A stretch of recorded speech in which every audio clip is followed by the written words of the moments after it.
Sa mga D-wires, meron tayong series dito na gagamitin sa wedding. So ito yung una niya. Hahati natin to sa dalawa. Fire all, tapos sa last din fire all. Kasabay nung triple shooter na flame player. Ayan. Tapos 9 shots, bombshell, Atlantis, breakdance, Sojak.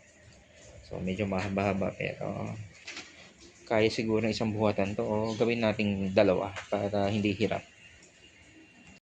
So kung doon sa ginawa natin sa Flying Dutchman na fire all, nilagyan natin ng kalahati nito, yung isa-isa. Ito naman, ito yung pinakamabilis na paraan.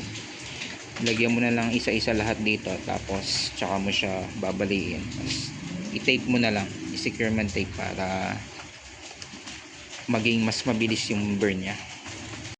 So yung mga D-wires na i-series natin itong mga cakes.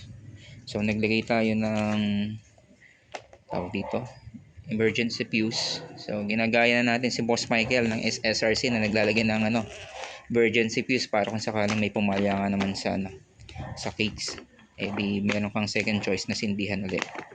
Ito yung first fuse nya, tapos ito yung last fuse papunta sa bombshell sa Atlantis. Tapos dito, so binuksan natin yan para makapag-tap tayo para sa triple shooter. So ito yung first fuse nya, dito yung una nya, pagkapang siya dito. Yan. Yung pinakang last tube nya, yung sa gitna yung pinakang last tube na sasabog sa kanya, kaya dito na lang din tayo nag-tap nung sa triple shooter, hindi na dito sa may timer. Mas madali dito so naglagay na lang tayo ng basic fuse na dalawa para sigurado lang yung ignition. Pero itong kulay white na yan, maganda yung ignition yan. Ito talaga yung pinagsisiri sa cake, pero dinoble ko na lang din ng green fuse para sure ball lang. So yung mga D-wires tapos na. So ito, ninikit ko na lang dito kaysa dun sa mahaba na yung mahaba pa yung duktong. Mas madali siyang bitbitin kapag ganyan yung ginawa natin yung duktong kaysa dito sa likod.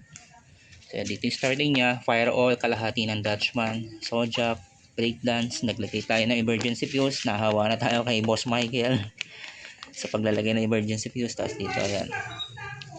Tapos ito yung kanyang last fuse. Last tube, nilagyan natin ng pass fuse para dito sa idudugtong tong sa first fuse ng FOL 9 shots. Tapos dito sa 9 shots,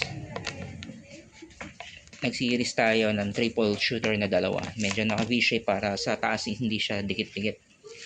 Together nun, sabay din siyang magpa-fire all lahat ng kalahati na Dutchman, Flying Dutchman. 25 pieces yan. 25 tubes. So yan.